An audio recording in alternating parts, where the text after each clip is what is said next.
اگه فکر میکنی که دنیای هاوکینز تموم شده، سخت در اشتباهی. بالاخره تریلر رسمی انیمیشن سریالی Stranger Things Tales from 85 منتشر شد.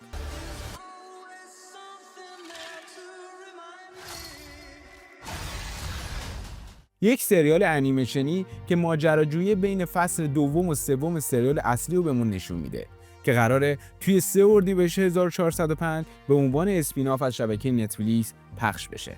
موضوع جذاب اینه که بازیگران خودشون صدا پیشگی نقشاشون رو انجام دادن، پس یعنی همون حس و حال سریال بهمون منتقل میشه.